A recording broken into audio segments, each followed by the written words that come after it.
Nơi sắp bắt ní, dương xôm lực dọc xếp hơi mùi khá bál mộc vừa cả sẵn khép chún để miên chầm nón chương thá, khu khá bál đỏ trả. Để xếp hơi mùi khá bál ní, mộc bộ sài prap dương thả ta khu khá bál bỏ dương đầm ná cá dàng mếch. Nếu bế để dương án ở sổ, hay tờ vây bàn chìa bế khá, còn tại án khăn chất cả ai dôl nâng nghĩ trọng chám. Tại bế khá tiết, bà án lư pi bày đong hai nếu tại mình ai dôl pi át tần nấy đó bỏ phía bán. Đám bấy chlai nên xuân nụ ní, dương trâu đăng rương pi dạng. Tí mùi, ta khu khá bá bỏ dương đầm ná cá dàng mếch. Nâng tí pi, ta ca án ở sổ, miên tùm nẹ tùm nôn dạng ná khá, từ nâng khu khá bá bỏ dương. Muốn nâng chô đo khâm xa xâm khăn nâng khăn xịp hơi ní, dương chăm bách từ tại squaw pi nẹ nipun xịp hơi ní bần tạch sân. Quát miên chmua tha Stanislas Dehaene, cứ chỉ nẹ vật chia sát pnai propon prosat, để miên ở tập bol mùi rúp được nâng lục. Bạch cho bán quát chia sát sra chaในสกอวิชไลบารัง Collège de France ដែលបានបោះពុំទស្សនាវដ្តីជាង300ច្បាប់ពាក់ព័ន្ធនឹងធម្មជាតិនិងវិទ្យាសាស្ត្រខួរក្បាលនិងបានទទួលពានរង្វាន់ Nobel ពិភពលោកផ្នែកប្រព័ន្ធប្រសាទកាលពីឆ្នាំ2014យើងដឹងហើយថាមនុស្សម្នាក់ទោះបីជាមិនឆ្លងកាត់ការសិក្សាបានត្រឹមត្រូវក៏គាត់អាចចេះនិយាយប្រស្រ័យតាក់ទងជាមួយមនុស្សជុំវិញខ្លួនបានដែរការនិយាយស្ដីនិងទំនាក់ទំនងជាមួយមនុស្សគឺជាចំណេះដឹងពីធម្មជាតិប៉ុន្តែការអានគឺមិនដូចគ្នាទេបើសិនជាយើងមិនបង្កើតជាទម្លាប់ឬមិនធ្វើការវឹកហាត់នោះទេយើងមិនអាចចេះអានបានដោយឯងនោះឡើយបើយើងមើលទៅលើការវិវត្តរបស់មនុស្សលោកយើងរាប់លានឆ្នាំមកនេះតើយើងអាចស្រមៃបានទេថាកាលពីមុនមនុស្សប្រើវិធីសាស្ត្របែបណាក្នុងការប្រស្រ័យទំនាក់ទំនងជាមួយគ្នាព្រោះអក្សរទើបនឹងលេចឡើងកាលពីជាង 5000 ឆ្នាំមុនប៉ុណ្ណោះវាពិបាកណាស់ដែលអាចឲ្យខួរក្បាលរបស់យើងអាចមានយន្តការនៅក្នុងការអានឬក្រេបយកចំណេះដឹងបានដោយខ្លួនឯងព្រោះខួរក្បាលរបស់យើងវិវត្តមកគឺដើម្បីតែរកចំណីនិងការពារខ្លួនតែប៉ុណ្ណោះអញ្ចឹងតើយើងគួរវឹកហាត់ខួរក្បាលបែបណាទើបអាចឲ្យវាចងចាំនិងឆាប់ចាប់បាននៅអ្វីដែលយើងមើលឃើញអ្វីដែលយើងរៀនបានទៅចម្លើយទាំងនេះនឹងត្រូវបានបកស្រាយនៅក្នុងសៀវភៅមួយក្បាលនេះតទៅនេះយើងមកធ្វើការបែងចែកខ្លឹមសារសំខាន់នៅក្នុងសៀវភៅនេះជាពីរផ្នែកផ្នែកទី1យើងមកបកស្រាយពីជ្រុងមួយនៃទស្សនៈចិត្តវិទ្យាបញ្យល់ថាតើកត្តាអ្វីខ្លះដែលជះឥទ្ធិពលដល់សមត្ថភាពនៅក្នុងការអានរបស់យើងនិងផ្នែកទី2យើងមកមើលថាតើខួរក្បាលរបស់យើងនឹងការអាននេះមានទំនាក់ទំនងនឹងគ្នាយ៉ាងណាយើងមកស្រមៃជាមួយគ្នាបន្តិចនៅពេលដែលយើងអានសៀវភៅឬអក្សរអ្វីមួយតើយើងអានយ៉ាងម៉េចជាទូទៅភ្នែករបស់យើងសម្លឹងទៅមើលអក្សរមួយដូចជាម៉ាស៊ីន scan យ៉ាងអញ្ចឹងនៅពេលនោះខួរក្បាលរបស់យើងមិនចាំបាច់ដំណើរការប្រើប្រាស់ថាមពលដើម្បីគិតនោះទេគឺវាអាចឲ្យយើងចេះអាននិងយល់ពីអត្ថន័យរបស់វាតែម្ដងហើយបើយកពាក្យទាំងនោះមកផ្គុំចូលគ្នាคล้ายជាឃ្លាឬប្រយោគយើងអាចយល់ពីអត្ថន័យរបស់វាបានយ៉ាងងាយតែបើសិនជាវាជាអត្ថបទវែងមួយយើងមិនអាចក្រឡេកភ្លាមយល់ភ្លាម4-10បន្ទាប់បានទេហេតុអ្វីទៅអ្នកនិពន្ធលើកឡើងថាមានកត្តាពីរដែលជះឥទ្ធិពលដល់ល្បឿននៃការអានរបស់យើងទី1នោះគឺប្រព័ន្ធចក្ខុវិញ្ញាណរបស់យើងនិងទី2គឺផ្លូវក្នុងការបញ្ជូនព័ត៌មានពីភ្នែកទៅកាន់ខួរក្បាលរបស់យើងដំបូងយើងមកមើលសិនថាប្រព័ន្ធចក្ខុវិញ្ញាណរបស់យើងជះឥទ្ធិពលយ៉ាងណាខ្លះដល់ការអាននៅពេលដែលយើងអានព័ត៌មានអក្សរទាំងនោះដូចជាសំឡេងនិងរូបរាងជាដើមនឹងត្រូវបានបញ្ជូនទៅកាន់តំបន់ជាក់លាក់មួយនៃខួរក្បាលដើម្បីធ្វើការកែច្នៃព័ត៌មានទាំងនោះហើយភ្នែករបស់យើងនៅតែបន្ត scan ព័ត៌មានទាំងនោះបញ្ជូនមកកាន់ខួរក្បាលជាបន្តបន្ទាប់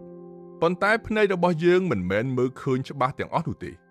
ភ្នែកម្ខាងរបស់យើងជាទូទៅមើលឃើញ120ដឺក្រេភ្នែកទាំងសងខាងមើលឃើញ180ដឺក្រេតាមខ្សែដេកតែយើងបានត្រឹមតែមើលឃើញប៉ុណ្ណោះបើនិយាយចំពោះការអានវិញភ្នែករបស់យើងអាចផ្ដោតតែទៅលើចំណុចកណ្ដាលគេដែលយើងសម្លឹងមើលជាទូទៅយើងអាចអានបានត្រឹម7ទៅ9អក្សរប៉ុណ្ណោះប្រហែលតែ2ទៅ3ពាក្យប៉ុណ្ណោះក្នុងពេលតែមួយដោយសារតែការបញ្ជូនព័ត៌មានទៅកាន់ខួរក្បាលមានកំណត់បែបនេះ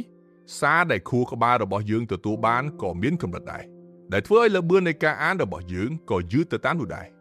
តែទាំងនេះសុទ្ធតែអាចវឹកហាត់បានមានន័យថាយើងអាចពង្រឹងវិសាលភាពនៃការផ្ដោត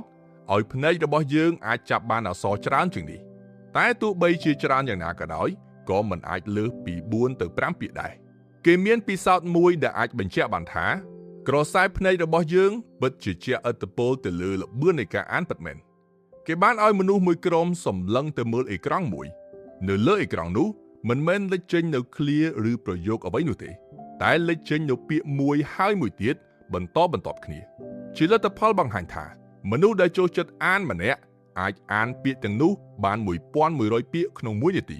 ហើយមនុស្សដែលពូកែអានម្នាក់អាចអានរហូតដល់1600ពាក្យឯណោះចំនួននេះគឺ3ដងច្រើនជាងមនុស្សធម្មតាម្នាក់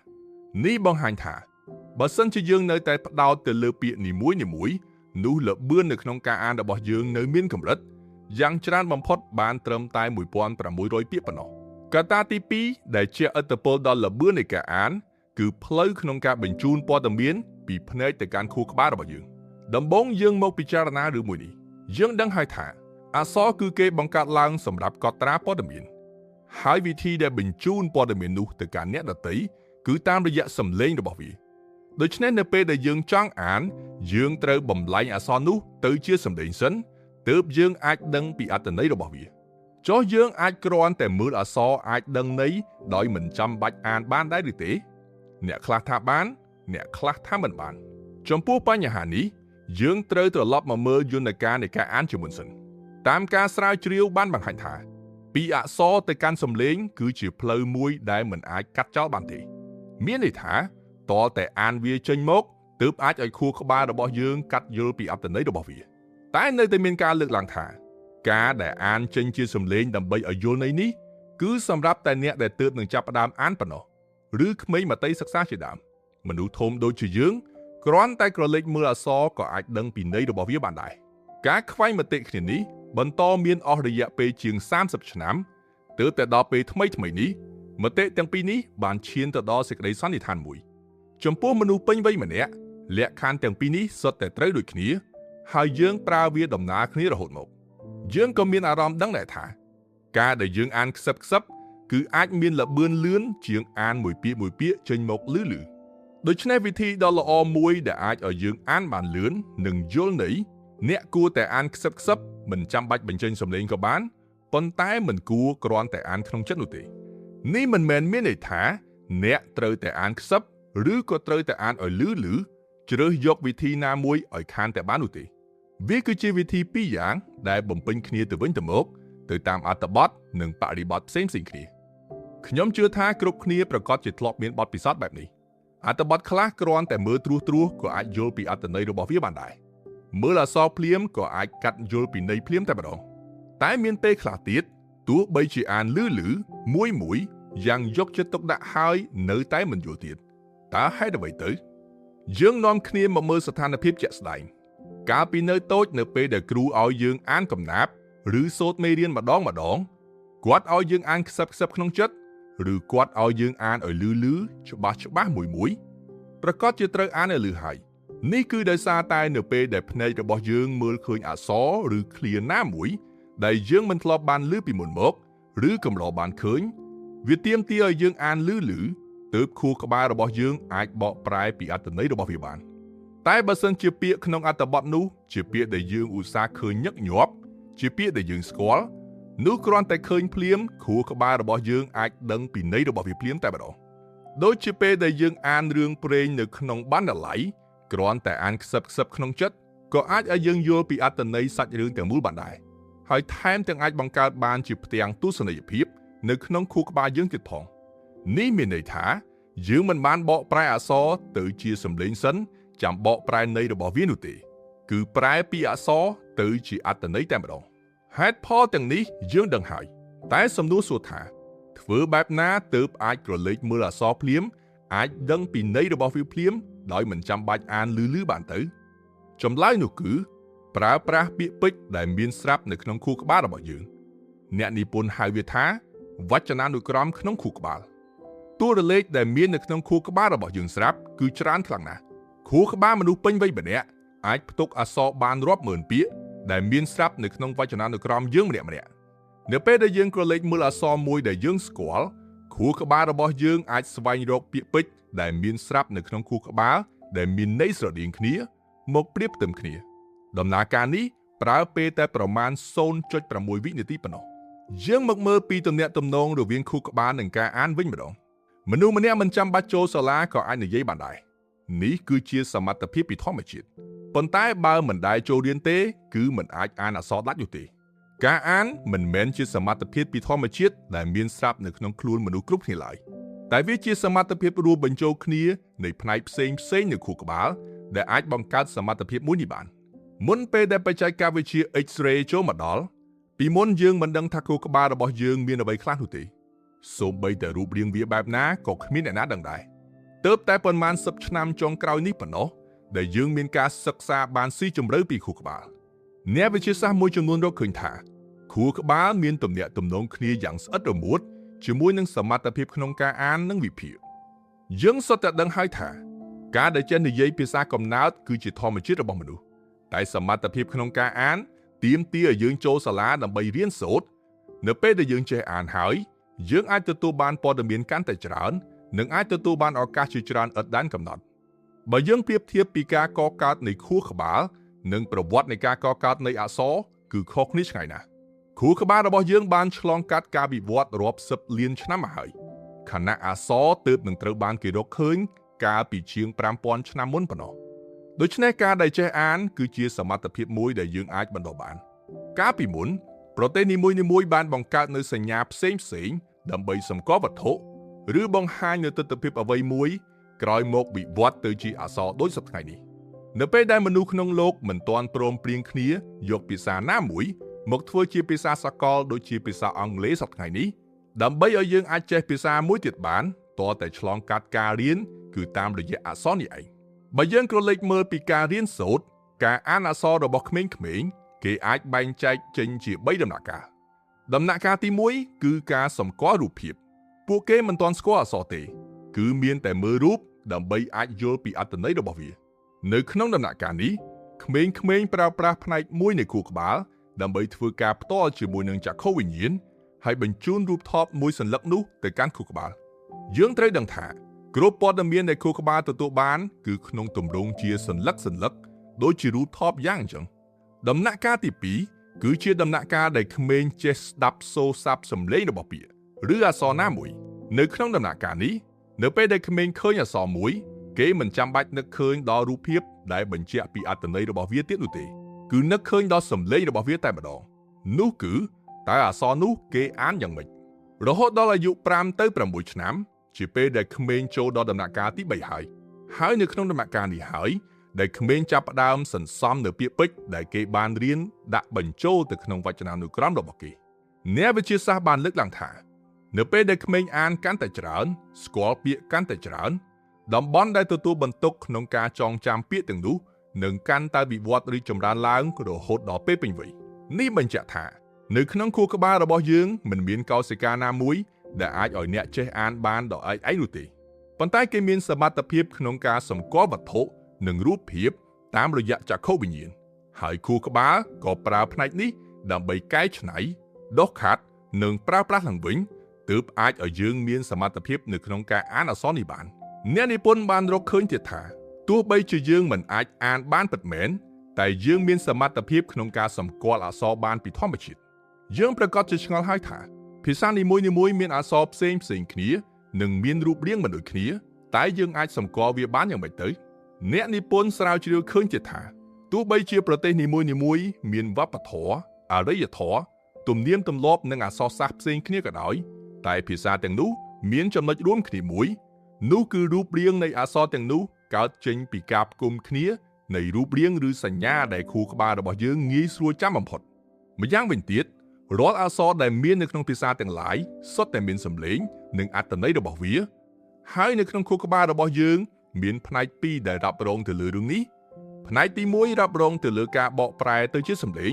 និងផ្នែកទី2រ៉ាប់រងទៅលើការបកប្រែទៅជាអត្ថន័យហើយផ្នែកទាំងពីរនេះស្ថិតនៅមិនឆ្ងាយពីគ្នាប៉ុន្មានទេជារួមមិនថាភាសាអង់គ្លេសដែលមានការផ្គុំអក្សរនីមួយៗទៅជាឃ្លាដើម្បីបង្កើតបានជាន័យឬអក្សរចិនដែលអក្សរនីមួយៗមានន័យរបស់វាស្រាប់ហើយក៏ដោយភាសាទាំងអស់នេះគឺសុទ្ធតែមានចំណុចរួមគ្នាមួយដោយអំណោយផលដល់ខួរក្បាលរបស់យើងដើម្បីធ្វើការកត់ចំណាំបានយ៉ាងងាយចំណុចរួមគ្នានេះហើយដែលធ្វើឲ្យមនុស្សមានភាពងាយស្រួលនៅក្នុងការប្រស្រ័យទាក់ទងគ្នា ជាពិសេសគឺអាចឲ្យយើងរៀនបានឆាប់ចេះឆាប់ចាំទោះបីជាយើងមានភាសាកំណើតវប្បធម៌និងអក្សរផ្សេងគ្នាក៏ដោយបានយល់ពីលក្ខណៈពិសេសនៃអក្សរនិងខួរក្បាលយើងហើយយើងអាចធ្វើការសន្និដ្ឋានបានថាសមត្ថភាពនៅក្នុងការអាននិងសម្គាល់អក្សររបស់មនុស្សគឺអាចឲ្យយើងធ្វើទំនាក់ទំនងគ្នាបានយ៉ាងងាយស្រួលហើយរូបរាងអក្សរក្នុងភាសានីមួយៗនិងរចនាសម្ព័ន្ធខួរក្បាលរបស់មនុស្សមានទំនាក់ទំនងគ្នាយ៉ាងជិតស្និទ្ធនិងបានវិវត្តជាមួយគ្នារាប់ពាន់ឆ្នាំមកហើយជាចុងក្រោយយើងមកធ្វើការសង្ខេបខ្លឹមសារសំខាន់ត្រួសឡើងវិញដំបូងរឿងពីរដែលជាឥទ្ធិពលដល់ការអានរបស់យើងគឺប្រព័ន្ធចក្ខុវិញ្ញាណនិងផ្លូវក្នុងការបញ្ជូនព័ត៌មានអក្សរទាំងនោះទៅកាន់ខួរក្បាលប្រព័ន្ធចក្ខុវិញ្ញាណរបស់យើងនៅមានកម្រិតដែលអនុញ្ញាតឲ្យយើងអានអក្សរបានតែ3-4ពាក្យប៉ុណ្ណោះទោះបីជាភ្នែករបស់យើងអាចមើលឃើញបានទូលំទូលាយក៏ដោយប៉ុន្តែបើនិយាយចំពោះការអានខួរក្បាលរបស់យើងអាចចាប់បានតែប៉ុន្មានពាក្យដែលភ្នែករបស់យើងសម្លឹងមើលហើយស្ថិតនៅចំចំណុចកណ្ដាលគេតែប៉ុណ្ណោះប្រៀបដូចជាភ្លើងឡាស៊ែរដែលយើងបញ្ចាំងទៅលើអក្សរមួយតួយ៉ាងអញ្ចឹងហេតុផលនេះហើយដែលធ្វើឲ្យយើងអានយឺតក្រោយពេលដែលយើងបានឃើញពាក្យទាំងនោះហើយវាមានផ្លូវពីរក្នុងការបញ្ជូនព័ត៌មានអក្សរទាំងនោះទៅកាន់ខួរក្បាលគឺផ្លូវបញ្ជូនសំឡេងនិងផ្លូវបញ្ជូនអក្សរបើអក្សរនោះជាអក្សរដែលយើងធ្លាប់ស្គាល់នោះព័ត៌មាននឹងទៅតាមផ្លូវដែលបកប្រែអក្សរទៅជាអត្ថន័យតែម្ដងមិនចាំបាច់អានឲ្យលឺនោះទេតែបើជាអក្សរដែលយើងមិនសូវបានប្រើប្រាស់វាត្រូវឆ្លងកាត់ការបំផ្លែងជាសំឡេងជាមុនសិនទើបបកប្រែជាអត្ថន័យជាក្រោយនេះហើយជាមូលហេតុដែលពាក្យខ្លះយើងអានខ្សឹបក្នុងចិត្តក៏អាចយល់តែពាក្យខ្លះទៀតអានចេញមកលឺពីរ3ដងហើយក៏មិនប្រកាសថាអាចយល់បានដែរហើយហេតុផលដែលអាចឲ្យយើងក្រឡេកមើលអក្សរភ្លាមយល់ពីអត្ថន័យរបស់វាភ្លាមនោះគឺដោយសារតែនៅក្នុងខួរក្បាលរបស់យើងម្នាក់ប្រៀបដូចជាវចនានុក្រមមួយដែលអាចផ្ទុកបានអក្សររហូតដល់ 50,000 ពាក្យហើយនៅពេលដែលយើងឃើញពីអ្វីមួយដែលយើងមិនស្គាល់ខួរក្បាលរបស់យើងអាចស្វែងរកពាក្យដែលមានន័យប្រហាក់ប្រហែលគ្នានៅក្នុងរយៈពេលដ៏ខ្លីបំផុតត្រឹមតែ 0.6 វិនាទីប៉ុណ្ណោះហើយមនុស្សពេញវ័យម្នាក់មានអង្គចងចាំដែលយើងហៅថាទំហំ memory រហូតដល់ 2.5 លាន GB ឯណោះការវិវត្តរបស់ខួរក្បាលរាប់លានឆ្នាំមកនេះប្រៀបធៀបទៅនឹងរយៈពេលដែលអក្សរត្រូវបានគេរកឃើញជាលើកដំបូងទើបតែជាង 5,000 ឆ្នាំមុននេះគឺវាខុសគ្នាឆ្ងាយណាស់មុនពេលដែលអក្សរត្រូវបានបង្កើតឡើងមនុស្សធ្វើការទំនាក់ទំនងគ្នាតាមរយៈកាយវិការសំឡេងនិងគូជារូបដាក់នៅលើថ្មឬស្បែកសត្វជាដើមអ្វីដែលពិសេសនោះទោះបីជាមនុស្សមិនមានសមត្ថភាពក្នុងការអានពីកំណើតតែខួរក្បាលរបស់យើងអំណោយផលរឿងមួយគឺគេអាចកែច្នៃព័ត៌មានដែលគេទទួលបានតាមរយៈចក្ខុវិញ្ញាណទៅជាអត្ថន័យបានយ៉ាងងាយនិងលឿនបំផុតយើងគ្រប់គ្នាសុទ្ធតែមានសមត្ថភាពក្នុងការសម្គាល់អក្សរពីធម្មជាតិទោះបីជានោះគឺជាភាសាដែលយើងមិនធ្លាប់បានរៀនក៏ដោយក៏យើងអាចចំណាំវាបានដែរព្រោះគ្រប់ភាសាទាំងអស់នៅក្នុងโลกនេះមានចំណុចរួមគ្នាមួយគឺផ្សំចេញពីសញ្ញាដ៏សាមញ្ញបំផុតដែលខួរក្បាលរបស់យើងងាយនឹងចំណាំខ្លឹមសារសំខាន់នៅក្នុងសៀវភៅខួរក្បាលដ៏អស្ចារ្យដែលខ្ញុំបានអត្ថាធិប្បាយជូនអ្នកទាំងអស់គ្នាស្ដាប់នៅក្នុងសប្តាហ៍នេះសូមចាប់ត្រឹមប៉ុណ្ណេះអរគុណចំពោះការតាមដានស្ដាប់របស់អ្នកទាំងអស់គ្នាសូមអបអរសាទរអ្នកបានស្ដាប់ចប់សៀវភៅមួយក្បាលទៀតហើយ